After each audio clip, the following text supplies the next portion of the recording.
उड़ा international school के online classes में मैं रामपाल भारती एक बार कक्षा 9 के विद्यार्थियों का हार्दिक स्वागत करता हूं। और दो बलों की कथा कहानी को पूर्ण करने के बाद आज हम पढ़ेंगे एक निबंध श्यामा चरण दुबे का, उपभोक्तावाद की संस्कृति। और ये निबंध मैं चाहूँगा कि बच्चों के साथ साथ पेरेंट्स भी पढ़ें, ताकि आज की भागम भाग की इस ज़िंदगी में वे रियलिटी को जान पाएँ, वास्तविकता को जान पाएँ।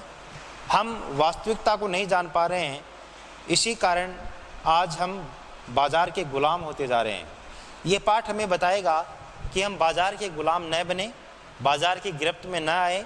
धीरे धीरे हम बाज़ार की इस अंधी दौड़ में अपने आप को शामिल किए हुए हैं और हम अर्थव्यवस्था को न समझते हुए, अर्थशास्त्र का ज्ञान न रखते हुए, मांग और पूर्ति के नियम को न समझते हुए, ज़रूरतमंद को नहीं समझते हुए हम अनावश्यक वस्तुओं की खरीद फरोख्त को महत्व देते हैं, जो कि बाज़ार के लिए निहायत ही बहुत ही बाज़ार को औंधे मुँह गिराने वाली बात है। और साथ ही ये न तो उपभोक्ता के हित में है, न ही बाज़ार के हित में है। तो सबसे पहले श्यामा चरण दुबे का संक्षिप्त परिचय मैं आपको बता दूं। आपका जन्म सन 1922 में मध्य प्रदेश के बुंदेलखंड क्षेत्र में हुआ। नागपुर विश्वविद्यालय से मानव विज्ञान में आपने PhD की। भारत के अग्रणी समाज वैज्ञानिक रहे हैं। आपका देहांत 1996 में हुआ, अर्थात 1922 से 1996 में आपका जीवन काल रहा। मानव और संस्कृति आपके निबंध है। नंबर 1, मानव और संस्कृति, परंपरा और इतिहास, बौद्ध संस्कृति और शिक्षा, समाज और भविष्य, भारतीय ग्राम, संक्रमण की पीड़ा, विकास का समाजशास्त्र, समय और संस्कृति, ये आपके प्रमुख पुस्तकें हैं। प्रोफेसर दुबे ने विभिन्न विश्वविद्यालयों में अध्यापन किया तथा अनेक संस्थाओं में प्रमुख पदों पर रहे। जीवन, समाज और संस्कृति के ज्वलंत विषयों पर उनके विश्लेषण और स्थापनाएं उल्लेखनीय हैं। भारत की जनजातियों और ग्रामीण समुदायों और पर केंद्रित लेखों ने बृहत समाज का ध्यान आकर्षित किया, अर्थात आप एक समाज वैज्ञानिक रहे हैं और आपने समाज पर व्यापक रूप से दृष्टिपात किया। समाज को आपने पैनी नज़रों से देखा और लिखा। उपभोक्तावाद की संस्कृति पाठ का हमारा जो शीर्षक है, ये पाठ एक निबंध है। साहित्य की किस विधा के अंतर्गत आता है? निबंध। हमने दो बैलों की कथा पढ़ी, वो एक कहानी था। इससे पहले वाला जो चैप्टर है राहुल सांकृत्यायन का, वो लाहसा की ओर, क्या पाठ का नाम क्या है? लाहसा की ओर, जो मैंने पढ़ाया नहीं, अभी पढ़ाऊंगा मैं इसके आगे। किसी कारणवश वो PDF में NCERT की बुक में नहीं आ पाया और वो बुक से पढ़ाया जाएगा। तो NCERT ने जो PDF जारी की है उसमें अभी नहीं आ पाया है वो, इस कारण डायरेक्ट ये पाठ आया है। तो जो लासा की ओर है वो भी हमारे सिलेबस में है। ये है एक यात्रा वृत्तांत। और जो उपभोक्तावाद की संस्कृति है, ये पाठ साहित्य की विधा है निबंध।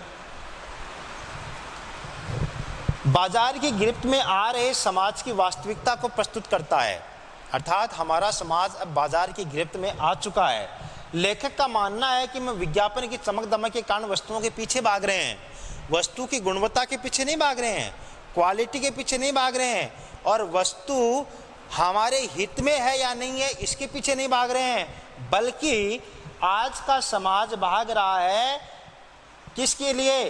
विज्ञापन के पीछे भाग रहा है। हमारी निगाह गुणवत्ता पर नहीं है। गुणवत्ता का मतलब है क्वालिटी। वस्तु की क्वालिटी पर हमारी नज़र है ही नहीं।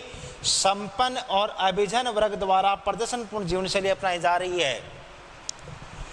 अमीर वर्ग द्वारा, किस वर्ग द्वारा?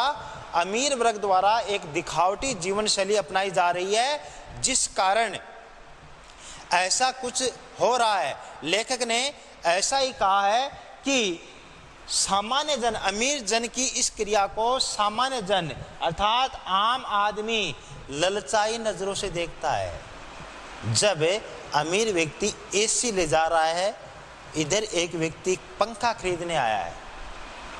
अमीर व्यक्ति फ्रिज ले जा रहा है, इधर एक व्यक्ति छोटा सा अपने लिए घर पर खरीदने के लिए कोई कुकर खरीदने आया है। ऐसे में जो AC ले जा रहा है, जो फ्रिज ले जा रहा है, वो सामान्य व्यक्ति ललचाई नज़रों से देखता है कि क्या कभी न कभी मेरा भी नंबर आएगा, कभी न कभी मैं भी मेरे घर पर ये सुविधा जुटा पाऊंगा। यह सभ्यता के विकास की सबसे चिंताजनक बात है।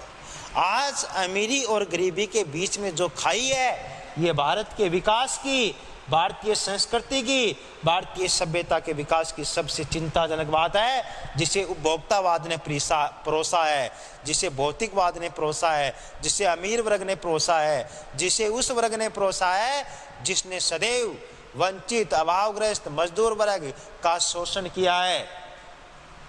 लेखक की यह बात महत्वपूर्ण है कि जैसे जैसे दिखावे की संस्कृति फैलेगी, समाज में क्या फैलेगी? सामाजिक अशांति और विषमता, सामाजिक दूरियां फैलेगी, लोगों के बीच में भेदभाव होगा, लोगों के बीच में सांप्रदायिक प्रेम, सांप्रदायिक सद्भाव बढ़ेंगे और लोगों के बीच में जो समानता आनी चाहिए, सद्भाव होना चाहिए, वो नहीं हो पाएगा। जैसे जैसे ये अमीरी और गरीबी और ये भौतिकवाद की संस्कृति, उपभोक्तावाद की संस्कृति आगे बढ़ेगी।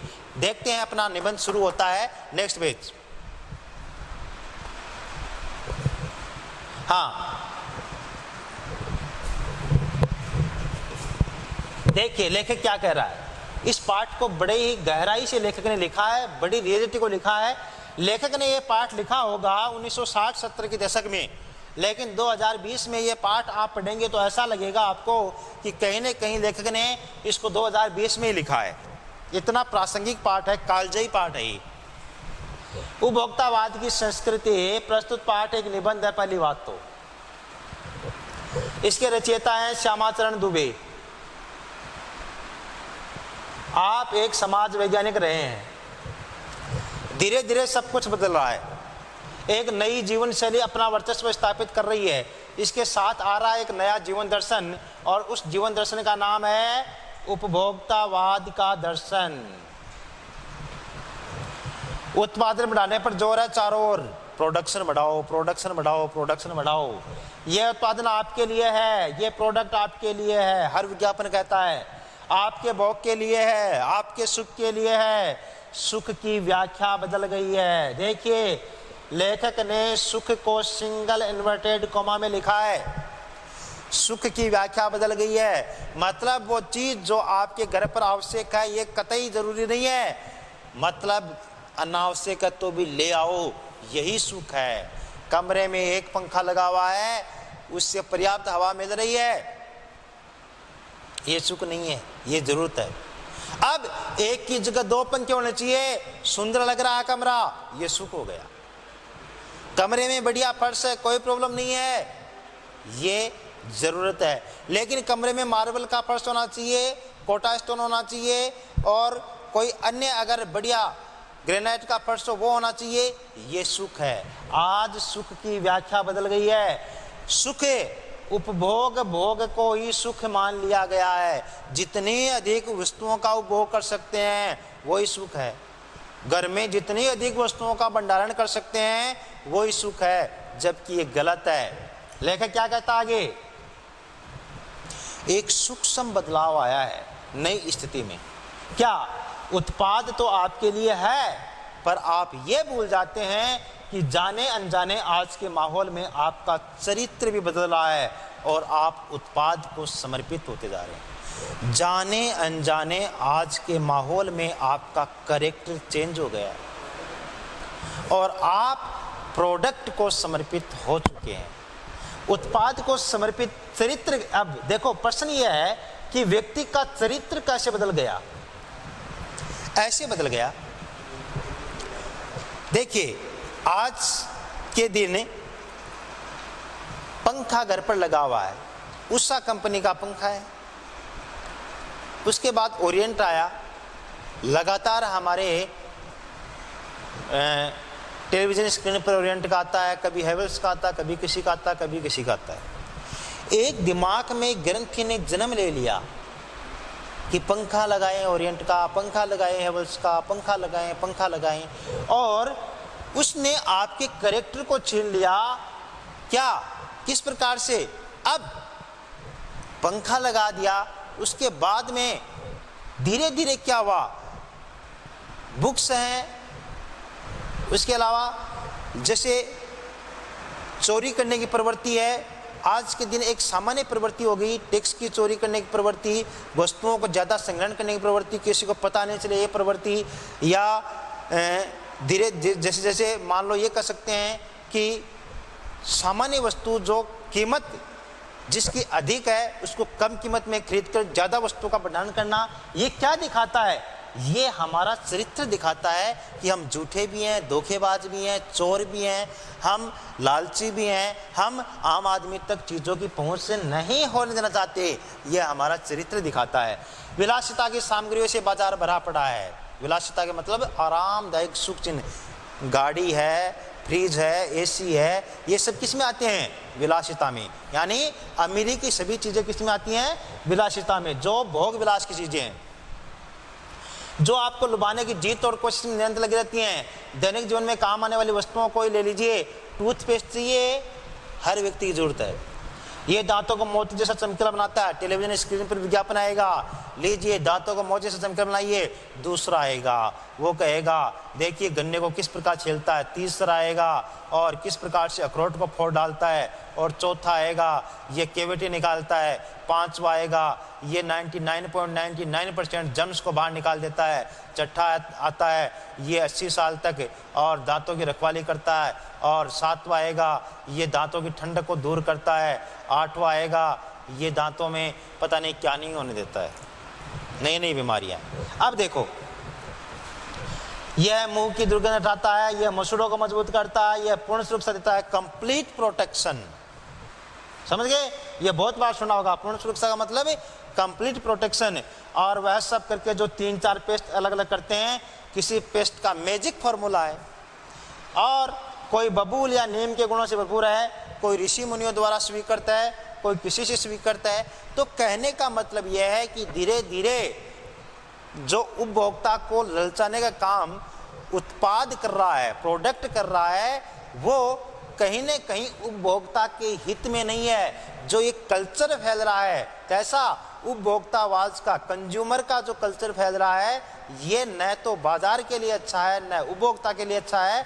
इससे अर्थव्यवस्था पर नकारात्मक असर पड़ता है, इससे विषमता होती है, इससे समाज में अशांति होती है, इससे सामाजिक दूरियां बढ़ती है, इससे अमीरी गरीबी के बीच में दूरी बढ़ती है। ये बात लेखक करना चाहता है। आज के वीडियो में हम इतना ही जानेंगे कि उपभोक्तावाद क्या है, अर्थात प्रोडक्ट क्या है, उत्पाद क्या है, उत्पादन क्या है और ये क्यों लगातार बढ़ता जा रहा है। हम क्रमशः इसका आगे अध्ययन करेंगे। इस पाठ को आपको आगे पढ़ना है, मेरे पढ़ाने से पूर्व है। बाद में मैं विस्तृत व्याख्या लेकर अगले वीडियो में आपके समक्ष पुनः उपस्थित होऊंगा। तब तक के लिए नमस्कार।